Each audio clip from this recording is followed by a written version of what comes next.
Let's see. When I came to Affinity, I came a couple of ways. So I met Chris when the Insight Color of Violence conference was here in '99, whenever it was here before this year.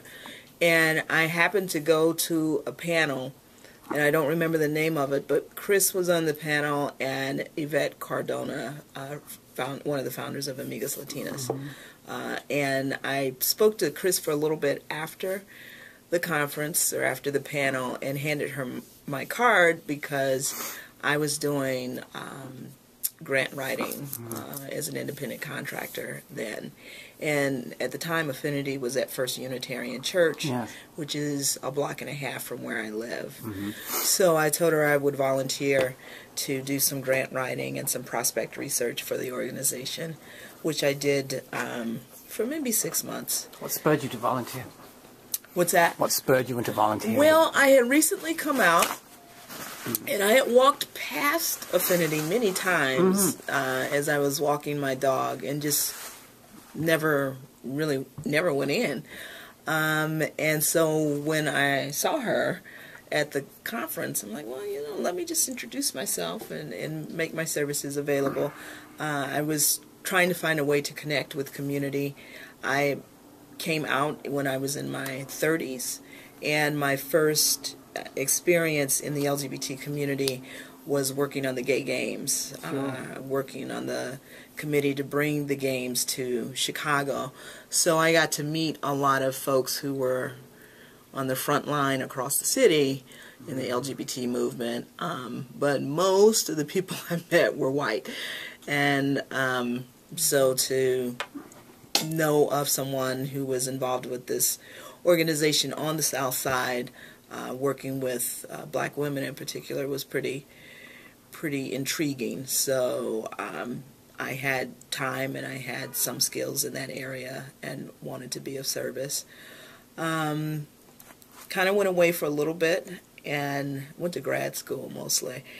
And then after I left grad school, she and Lisa Pickens, who was one of the founders, asked me out to dinner and put the moves on me to be on the board. And at first I said no, because at that time I had started a consulting firm and was working with a lot of nonprofits and had a real understanding of what boards are supposed to do, and didn't think that I had time, but they kept asking, so eventually I said yes. And I was on the board a couple of years before I became executive director. So it was a time when there were two founders around, and then also Chris's mother, Robbie. Robbie. She really put the business. Yes. Thank goodness. Robbie laid the foundation for the financial management systems that we still have today, and there's never been an issue about our finances ever. She didn't play. So, you know, that's kind of what was happening when I came to Affinity. And I met Anna. So I came to know Affinity when I was actually in undergrad. And so I went to a PWI in Iowa, Drake University. And what is a PWI? Oh, right. Predominantly white institution, right? Okay. For undergrad. And I was looking for people that look like me, and they just don't exist. Not really. Not in abundance. In Des Moines, Iowa. I went to Iowa State, so I totally get what I'm saying. And so when you Google black, lesbian, social justice, anything, Affinity, in Chicago, Affinity comes up. And so I was following Affinity's website for quite some time, and then I had come home for a break, and I was like, all right, I'm going to go to Affinity. Because they had a group at the time called XPU, which was a young person's group, meetup group, drop-ins, hangout type of thing. So it was just like a support group for folks. And I was like, all right, I'm going to go. It's going to work out. And so I showed up at Unitarian. And I called and no one answered the phone. And so I went down to the door and no one came to the door. So I chickened out, and I was getting ready to leave. And then I did call at one point, and then they called me back. Okay. And then they were like, no, just come on. I was like, oh, I don't want to. Just come on. It was like, you know, major peer pressure. Good old Affinity style. And so I did, and I stayed, and I came down to the space, and then I've been around ever since then. And that was about 10 years ago when we started talking about this. Before the history is about 10 years ago.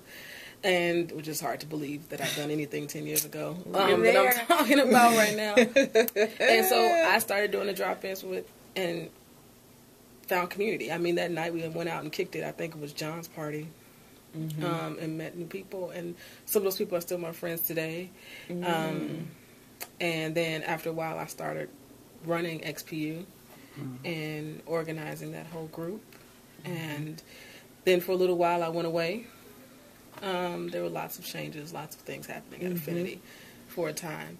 And then about a year and a half, maybe almost 2 years ago, Ken reached out to me. I was like, we need board members. You should really think about it. I said, I don't really know about that. My involvement had been, you know, I've built a website before and done some like marketing materials for Affinity in the past, but I was like, a board member, I don't know about that. And I think Kim hit me up like 2 or 3 times. That's what happens. That doesn't shock me. Yeah. And then eventually I was like, all right, I'll come in to check it out. And that's all I needed. And so here she is. I'm here. So, you know, you guys can brag if you want. That's perfectly fine. Chris did. Okay. She bragged a lot. In the best possible way. Okay. Talk a little bit about, you know, how things have changed, both in your tenure and in the time, you know, since you came on board to today. I mean, in terms of growth. Oh, well, I mean, when I first started working with Affinity, there was no full-time staff. Everything was run by board members. Everything was a volunteer-based system. I mean, grassroots nonprofit. And this is your 4th home now, right? Chris said it was like the third or fourth, I think. I think it's 4th because, there were a couple of spaces that I've only learned about by looking at old documents. So you've got offices. Offices. You know what's funny about this space is that the church was so much bigger. So that's one thing that's changed. Yes. Is when we left that space, because we used to have like turnabouts, all types of game nights. We used to have Burning Bowl. Burning Bowl, At the church space. It was at that space. So actually moving here has been a change. Just in terms of the capacity that we have here versus the capacity that we had at the church. But with that being said, we also have a full-time ED now. There was times when we had multiple full-time staff, part-time staff. So the capacity, it's grown exponentially over the last 10 years. Talk to me in terms of programming. So, you know, one of the things that I was challenged with when I not so much as an executive director, but when I was volunteering doing proposal writing for the organization, is that Affinity started out like many organizations do, focused on creating safe spaces and community building, because there just were no places for people to go, particularly on the South Side. There had historically been house parties and those kinds of events. But when it comes to an organization having a space and being that kind of drop-in kind of situation that people can come to and call home, that was hugely important around the time that Affinity was first created. And it became, at that time, it was very attractive to funders. But over the years, focusing on that alone wasn't enough to bring funding in, and it really wasn't meeting the needs of the community either. So we still have some elements of the community building part, so we still have groups that meet regularly. We have 40 Plus, we have the Trailblazers, which is the senior group, we have Proud Parents. Off and on, we have our Shy T, or the Trans Focus group, and interest in creating other groups like that, so people always still have some place to come to on a regular basis where they're finding community and building community. But there was also a need to have more structured programming, and programming that would be consistently offered over a longer period of time. So for 3 years we had a Youth Scholars program, which Anna and the group from XPU that she was involved with that last year, right, really developed that whole program and found the funding for it. And it was multi-year funding, and that was a tremendous program that we were able to offer for 3 years. And we have like 12 alum from that group, and they're all out doing amazing things already, and they were doing amazing things before and are even more amazing now.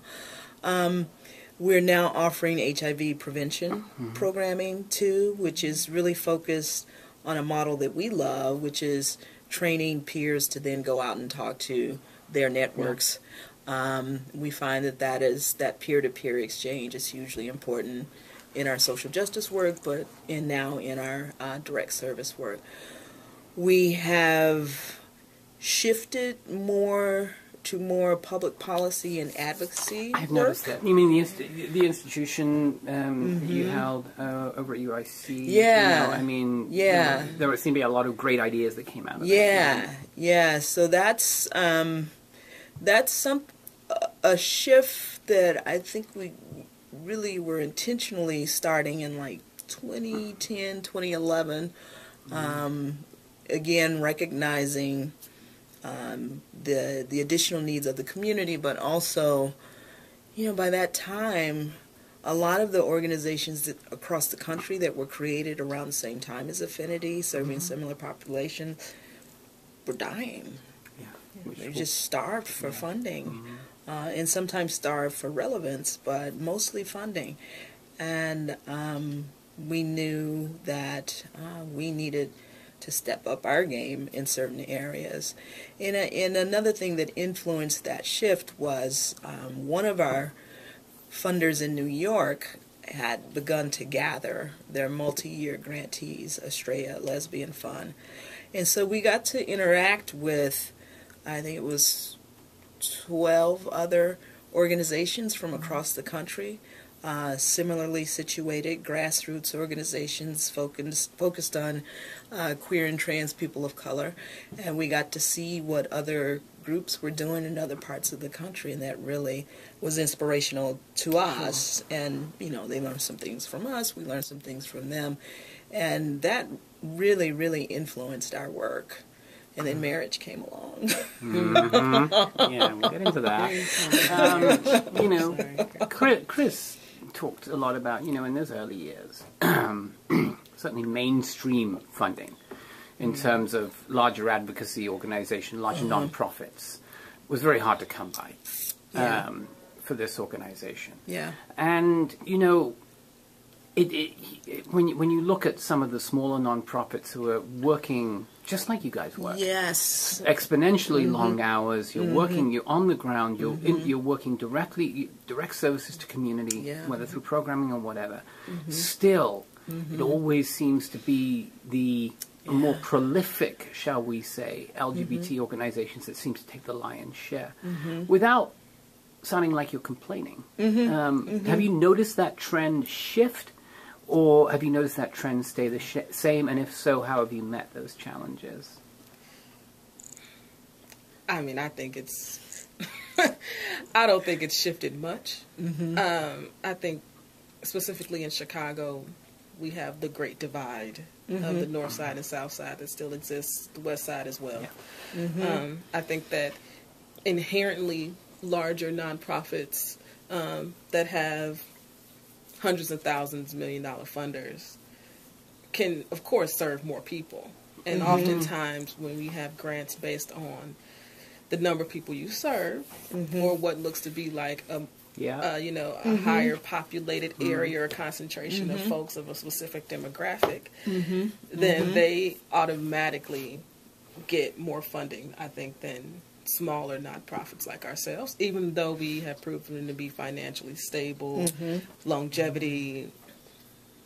I mean, pages and pages of good work. I think that we are still inherently second or third or fourth on the list based upon the grant and the funder. I haven't seen much of a shift with that. What I think we've done to sort of work through that is our community is amazing.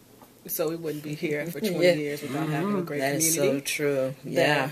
Of people who continue to give their $5 every month, which is one thing that continues to sustain us. I think that we also have a great ED who goes out and finds lots of different types of money. She is everywhere. Who is absolutely everywhere. Who is everywhere. Because so much of getting that funding is about building relationships. Yes. And oftentimes nonprofits who are small like us but don't have a full-time ED who can build the relationships are at a disadvantage. Yeah. I mean, people want to give money to people who they know, who they believe is going to do well with the money. And it has much more to do about that than necessarily what's on paper. And the ironic thing is you guys have an amazing track record. I mean, you know, and that's the tough part. I mean, I presume you try and get that across in grants, you try and get that across in funders, donor meetings, are you still meeting resistance? Yeah. And I'll get to the population in a second, but are you still meeting resistance in that sense? So, you know, I agree with everything that Anna has said, and you know, after doing this for, it'll be 6 years, the fourth, after being executive director at Affinity, and prior to being at Affinity, working with nonprofits and organizational development and that kind of stuff, and you know this too. To a certain extent, fundraising is a numbers game, right? So you have to be able to churn out some proposals. You have to be able to make some phone calls to program officers and donors and all of that. And all that requires capacity. You also have to be able to track your outcomes. And, you know, for a lot of what we do, tracking outcomes is an issue. You may not see an outcome for years, or it may not be an outcome. You know, this is a process. You know, a process of change both at the individual, community, institutional level. And so that makes it challenging for smaller organizations. When I first became ED, and I know this happened before I was here, there were organizations that were interested in partnering with us, but we were never written into their grants. Yeah. And so I was very firm that we would not partner unless we were a line item in the budget if they were getting a grant. And folks caught on to that, and they're like, oh, that's fair. And we know that we're a much sought after partner for organizations who don't have the diversity that they need. So we have to be very selective in who we work with in that regard, whether there's money exchanging hands or not. In terms of this funding in general, you know, I mentioned the shift from funders being okay with the focus on community building to them going, not so much, can't really see a change when it comes to that kind of thing. There aren't a lot of funders that fund community organizing or public policy and advocacy work. There may be 2, 3 in the state. So, and then we're competing with some pretty heavy hitters when it comes to that kind of funding. Where we have been able to make some headway has been situations where we may have a supporter who has a relationship with a funder that we would never be more able of a private approach. donor, though. But could be a private donor, it could be discretionary funding from a larger foundation. But we've developed the kinds of relationships where there are now people who are interested in making those kinds of introductions. We've had other funders make introductions to funders for us, but it's because of the track record and keeping this kind of work alive. And our community has stepped up. I mean, we had a very challenging situation in 2012. 2012. You see, I was going to ask whether 08, 9, 10, you know, were really rough times for a lot of organizations. Well, yeah, well, ironically, that's the time when we were growing. So interesting. We had 2 multi-year grants in 2008. The youth one, and then Estrella's movement building, which you received before the bottom dropped out of it. Yes, right. Yeah, so those were each 3-year commitments. It's after, and you know, we were trying to find replacements for those from day one, knowing that there was this you know, finite window that we were going to be receiving those funds, and could not find a new funder for the Scholars Program. So that year, 2012-ish, was a weird year. It started off with a big bang. We'd hoped to be moving into a bigger space than this, and with a couple of other organizations, one of which was gone before the year was over. And we actually moved into this space with them, Black Women for Reproductive Justice. And so the year started out on a really high note. Got lots of individual donations that year. And then towards the middle of the year or so, it became apparent that some of the new foundation donors that we were cultivating were going through some changes. Either they changed their interest areas, or they had changes in leadership, and it all happened at once. And so money that we anticipated, even conservatively, just disappeared, completely disappeared. So we laid off staff, and we had, at our high, we had 3 full-time, 2 part-time staff. By the time we laid people off, there were 2 of us left, and we were paid part-time, but continued to work like we did before, because there was so much to do. And so, to the credit of the board, you know, they made some hard decisions that, and this is the part of board leadership that's not sexy. It's not what you hear about. You know, people think they want to be board members because, you know, there's the title board member, but there's some hard decisions that have to be made. And in my experience, a lot of times when people are talking to individuals about becoming board members for grassroots organizations, they don't really go into all this governance and fundraising stuff very well. But our board was amazing. They, in addition to trying to increase the revenue, really had to make those tough choices about we have to reduce expenses, and the big expenses we have are staff. Were you on the board at that time? You have to give me a bit of a timeline. Right after. Right after. I was soon. Yeah. But, I mean, it was well known that things were not going well. Yeah, we put it out there very publicly. Yeah. So, my ear was to the ground on what was going on, but I wasn't on the board at that particular time. I came in on the tail end. Yeah. So when you came in, was it sort of like you came into total demoralization, or we're going to get through this, and we're going to fight through this, and we're going to get... Give me a sense of how the board was feeling. Well, I mean, Affinity's always, we're going to fight through this, and we're going to survive.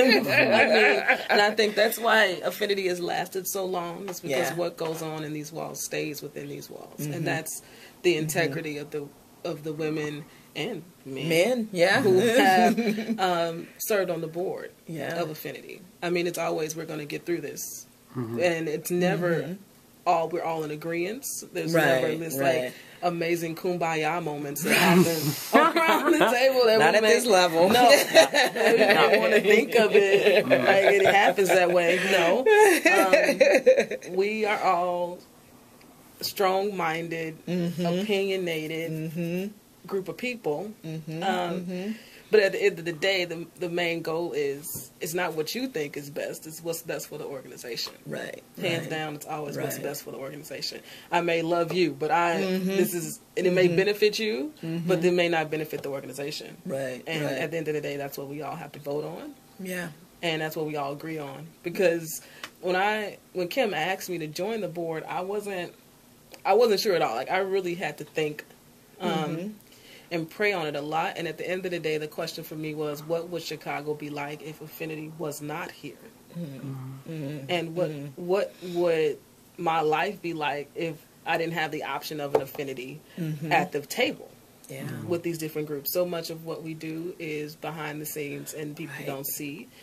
And I didn't know what Chicago looks like without a Black LGBTQ organization at the table. It wasn't in the Chicago I wanted to see. So that was the main reason I decided to join the board again. And so when I joined, we were bouncing back from that, but still being very fiscally conservative all at the same time.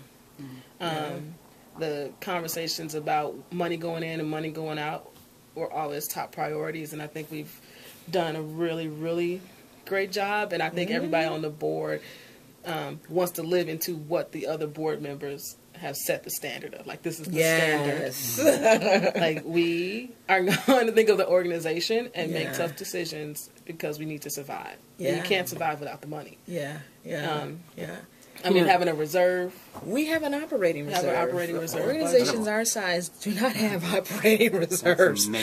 We have an auditor. We get an audit each year. Operating organizations our size don't do that. Right. I mean, that's one thing that we're very, very, very, very, very mindful of, is taking care of people's investments in this organization. Which is, in almost a sense, very rare as well, to some degree.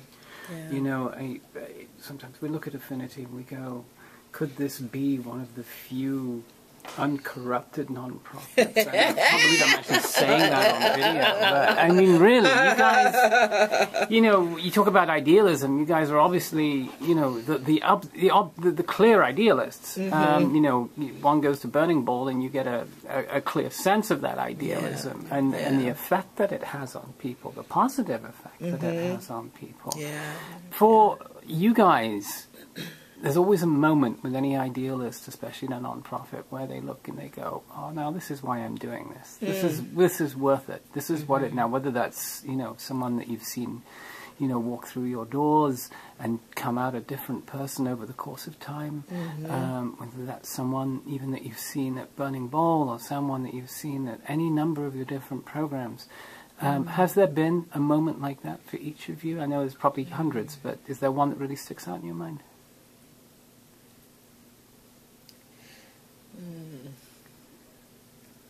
I think there's been a couple for me. For one, Burning Bowl is always a moment for me. Yes. I think it's hands down the largest gathering of Black queer women outside of a party. Yes. Let's be clear. Outside of after 10, period, in Chicago.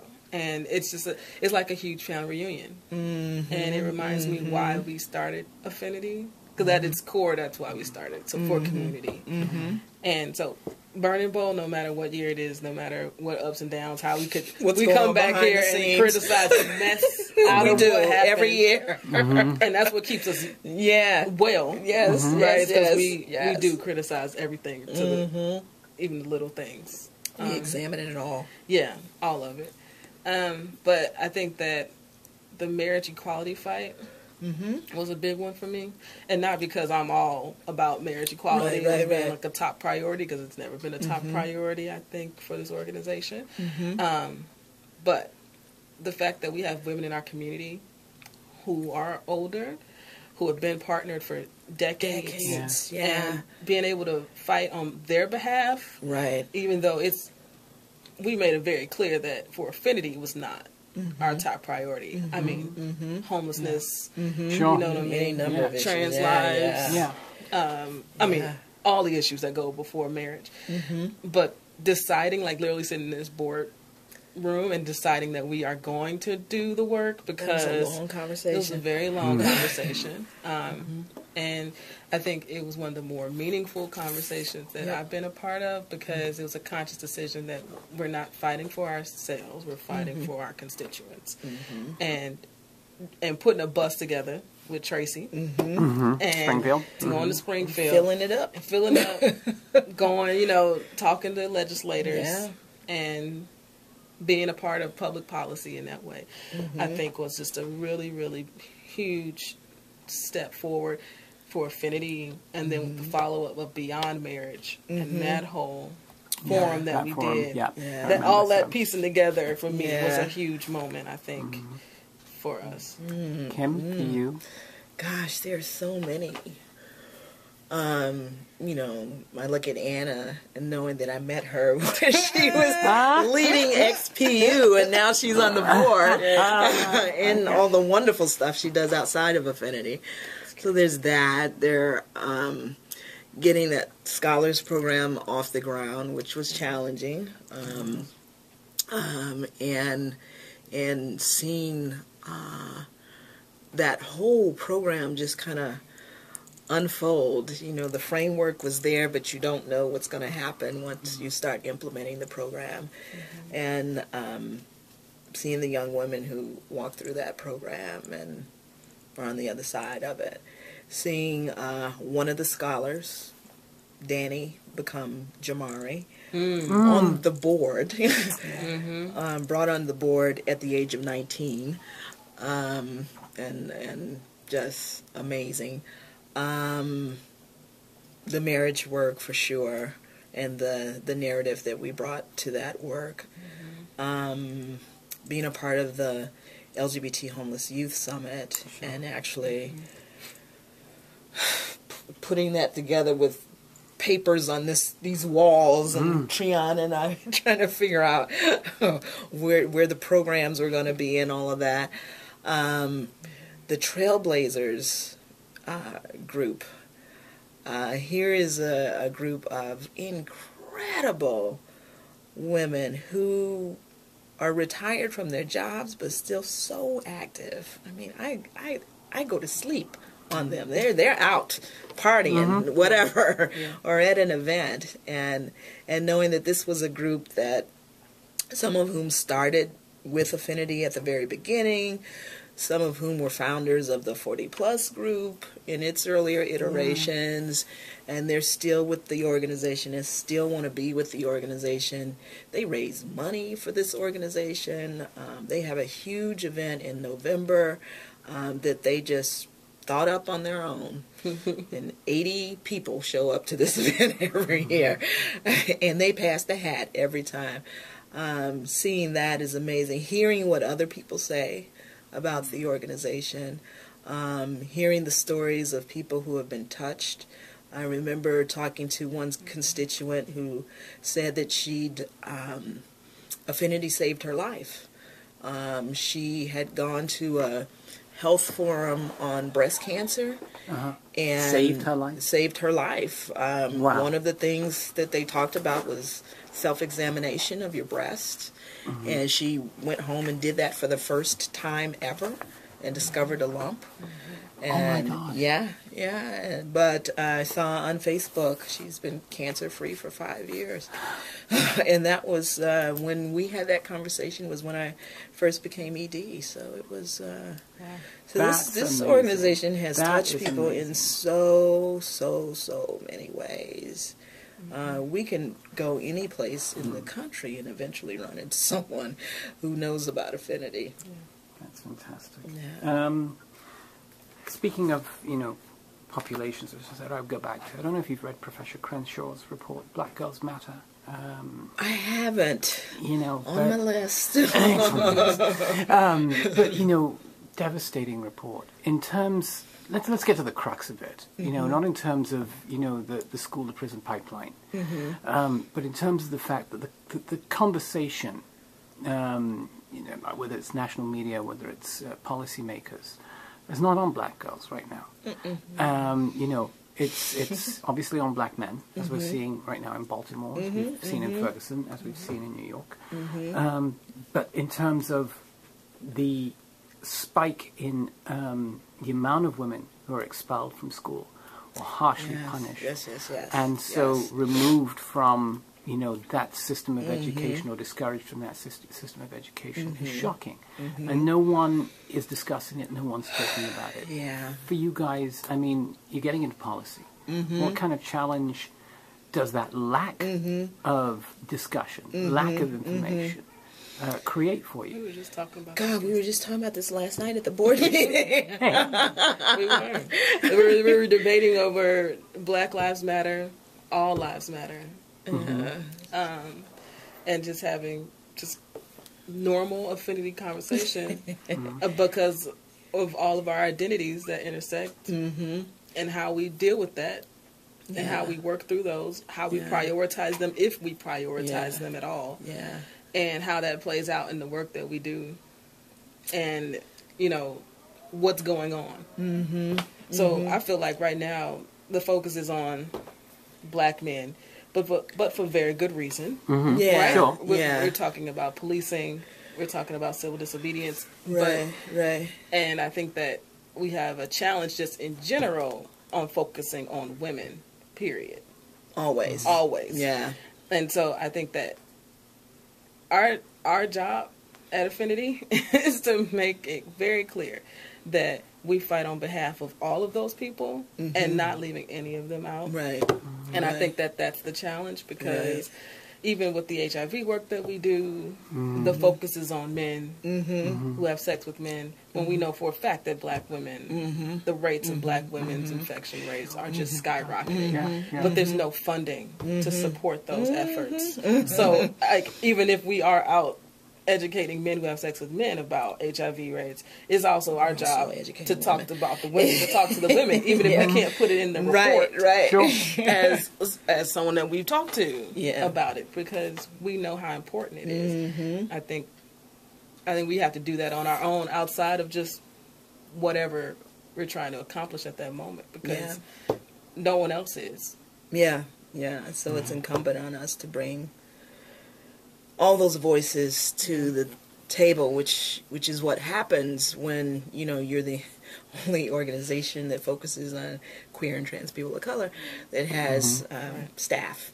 And so it's what I try to do when I'm at meetings during the day, when other organizational leaders are at work in their day job because they're volunteering for their organization. Which is largely the case for most of the other small organizations. We were once working on a program with the LA chapter of National Action Network, which is an Al Sharpton organization that spends a lot of time focused on HIV prevention. And their director was in town, and this was a few years ago.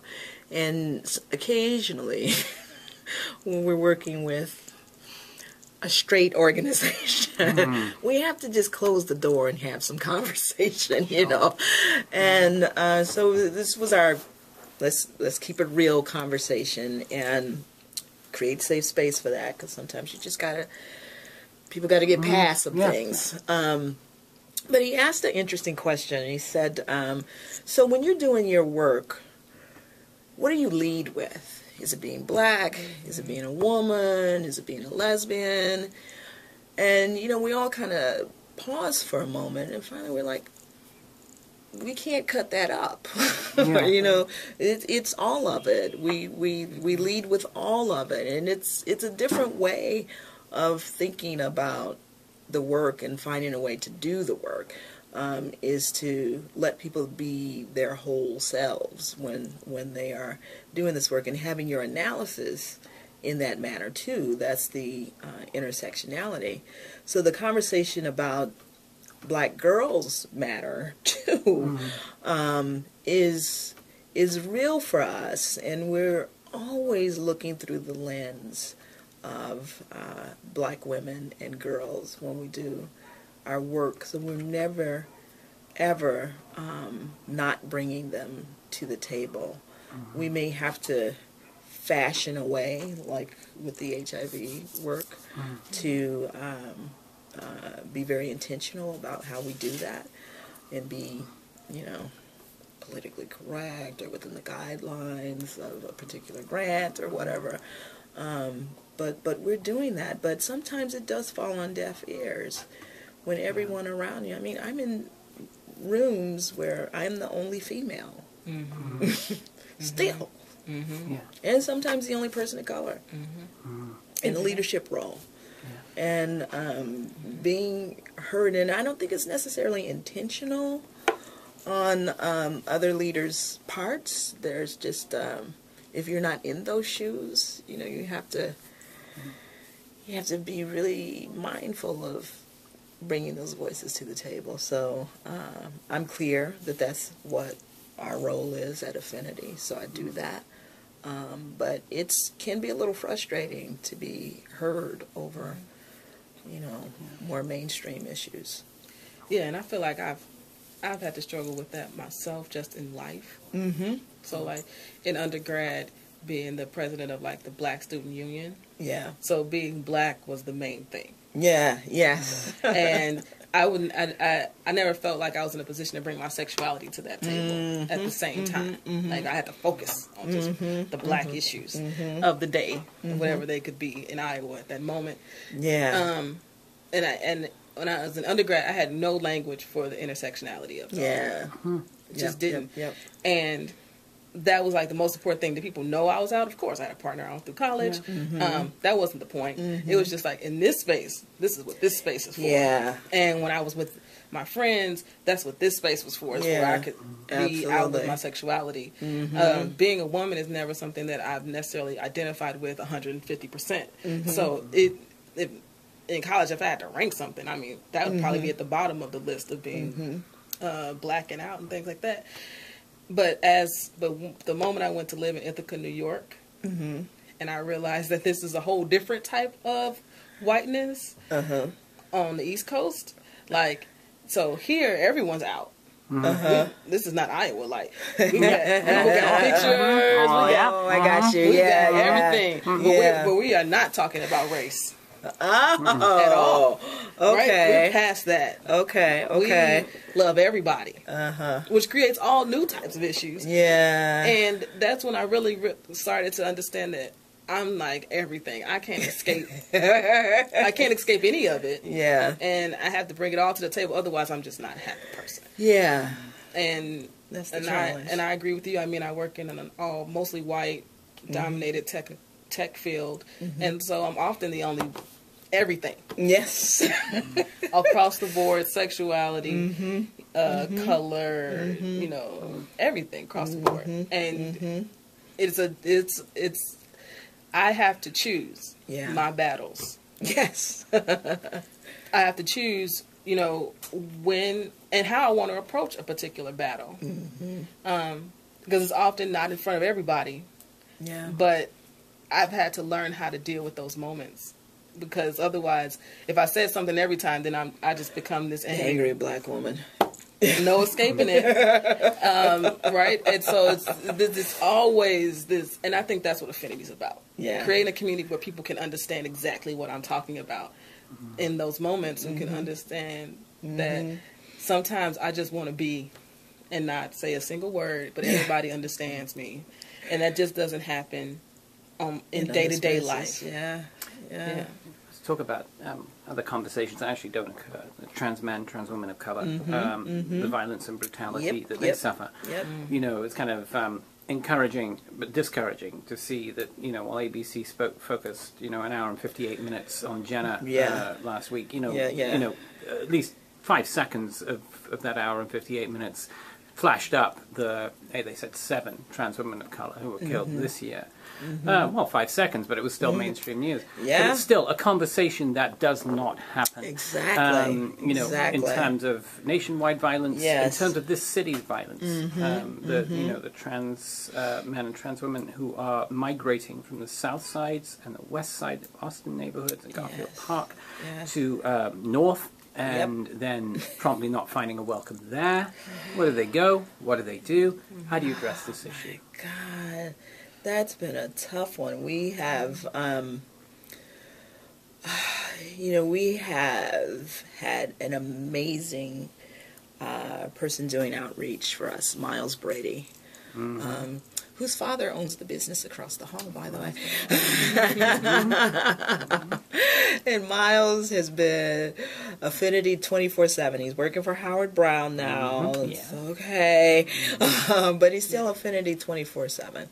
We have had just tremendous challenges around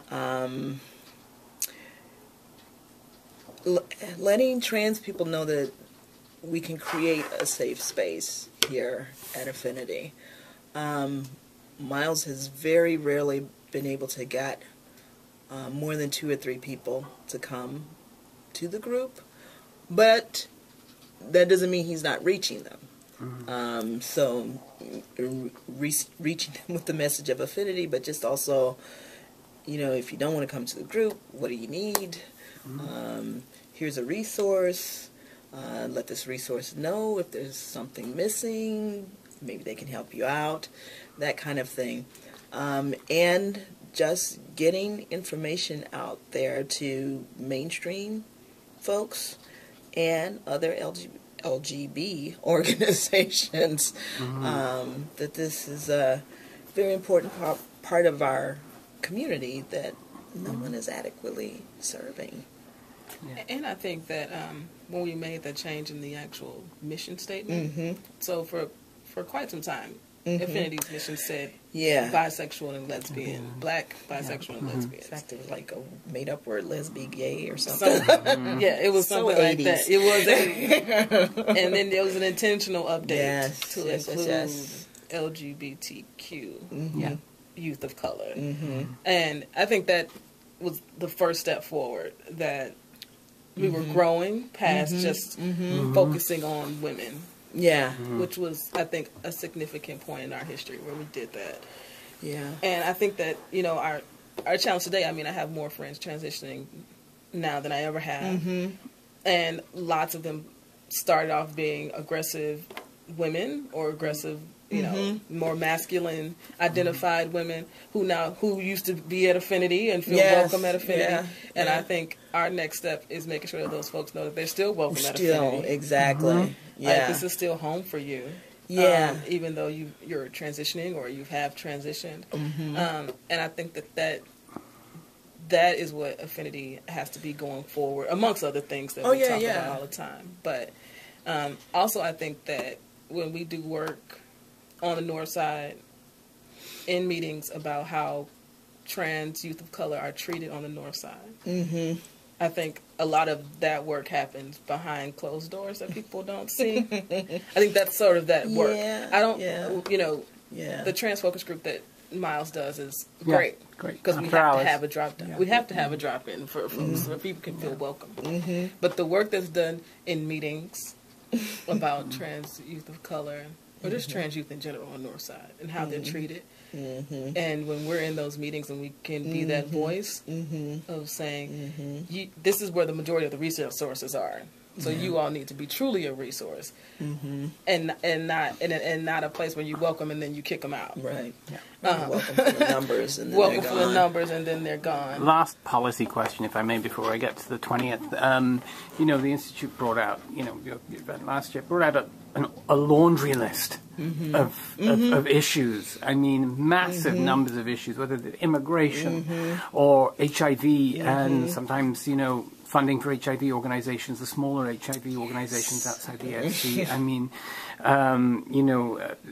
Trans issues, obviously, so many different issues that came out of that organization, so that when you guys circled up at the end and gave yourselves all a great big hug, there was an exhaustion to it. Ooh, and a sense of, wow.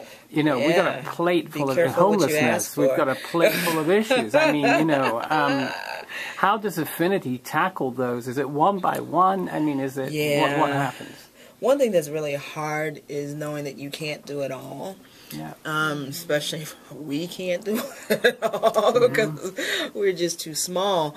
So, part of it is building on work that we're already doing. When we had a strategic planning session a few years ago, one of the things that, bubbled up to the surface was that we kind of move all over the place because there's so many things going on and so many needs to be addressed, and that sometimes we just have to focus and drill deeper instead of wider. So part of the HIV prevention stuff has resulted in actually applying for a grant to provide services, but also doing some advocacy work, and Governor Rauner has made that easy because, he wants to cut all HIV funding by 25%. And the African American AIDS Response Act Fund, which was created specifically to build the capacity within African American communities of organizations and provide services, that's being cut by 66%. And it was already too low to begin with. So we're doing advocacy work around that, as well as, for the first time, actually providing direct services.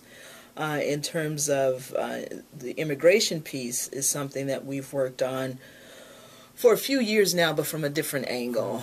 So yes, there is advocacy work to do, and we've been involved in some of that through the LGBTQ Immigrant Rights Coalition. But a lot of our work for immigration is focused on building bridges across communities. So we've done what we refer to as a brown paper rather than a white paper, policy paper, on the impact of the repeal of DOMA on binational couples of color in particular, because there are other policies that kind of impact the whole race thing. And we are wrapping up our analysis of an online survey that looked at the attitudes and beliefs that Black Americans and immigrants have towards each other. Yeah. And we did focus groups with that and all that. So we're just about ready to do a report back and build on that work. Homelessness, well. You've been so active with and that. Then there's that. I mean... Yeah, I mean, Tracy is pulling all that together, but... we're involved to the extent that we can be. There's so many projects going on around that, and we want to do some advocacy work for sure, but, there's lots of meetings, and there's lots of people doing lots of things that we're just trying to hold it all together and continue to build upon all of those many, many, many ideas that came out of the Youth Homeless Summit. And there's just... we got organizations like Project Fears. Yeah. Tracy working on Everybody's taking on a little piece of it. And that's really how you begin to solve the problem. Totally. Because the problem is too massive. Yeah, it is. It's multifaceted. It's absolutely. And when you start... When you're trying to solve fighting a budget now that's been, been decimated. Yeah. I mean... And then when you want a specific home that's safe, you have to be very particular about the money that you choose to take. Yes. Right? I think you have to, it's all political gameplay. And you have to be just very conscious of exactly who you're trying to serve. Yeah. Especially when you deal with youth who have experienced trauma, who do have housing instability. This is not, there's not this standard quo with our community in that way. And so. Yeah. Talk about July and the event. Tell me a little bit about it. Jazz in July. Jazz in July. It's historically the biggest event that we throw next to Burning Bowl. It's a time when we all get together. But this is a big one. Come on. We haven't done one since 2009. Right. It's been 6 years. Yeah. Since we've done a Jazz in July. We're excited. Yes. And nervous. And more excited. More excited than nervous, yes. Nervous excited. Yes. Okay. Because this is our 20th anniversary year, so Jazz in July is going to be extra special. It's going to be at Gallery Gouchard, which is a Black-owned art gallery here on the South Side. Yes.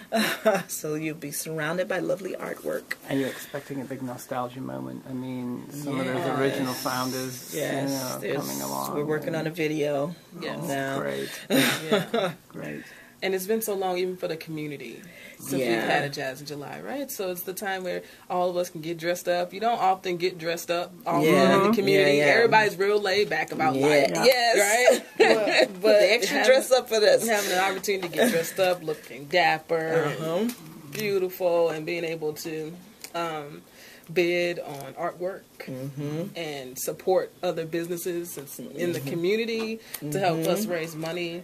And it's an opportunity we could talk about what we've been working on that a lot of people don't know about sometimes, or what we're planning for the future, and what we want to go towards, especially with like a community center on the South Side, and some of our larger goals, and where we see Affinity in the next 20 years. I was about to just ask that question. You know what? The 20-year mark is a time you can look back and you pat yourself on the back and say, we made it, 2 decades. But you also have to look forward to the next 2 decades. So tell me some of the things that, in terms of, you can either talk strategic planning or in terms of just, a broad view of where you want to take Affinity over the next 20 years, and either one of you can talk about that.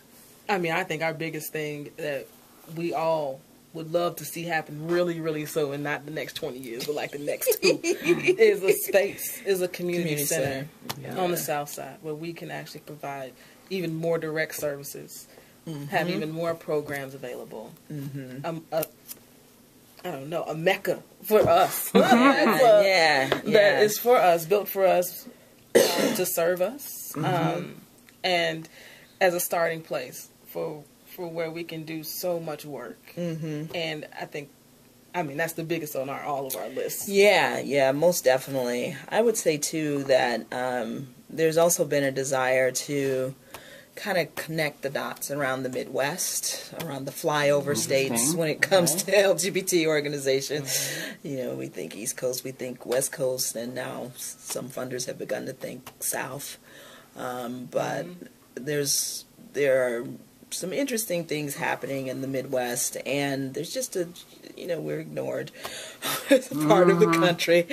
And I think there's a strong desire. I won't say I think, I know, because I've talked to several other organizations in different parts of the Midwest who really want to be able to come together in some way, initially to get to know each other, but eventually to do something bigger. I don't know if that means political or... so we're talking major collaboration. Yes. So, that's years in the making, but those are seeds that we've been planting for the last, I would say, 3 or 4 years now. So we've, made connections in Detroit. We've made connections in other parts of Illinois, recently somewhere in Wisconsin. So we're slowly getting out there and doing that. And then I think, to piggyback on what Anna's saying about space, again, I'm not necessarily envisioning a center on Halstead on the South Side yet, anyway, but certainly... I don't know, think big. Yeah, well... it's on there.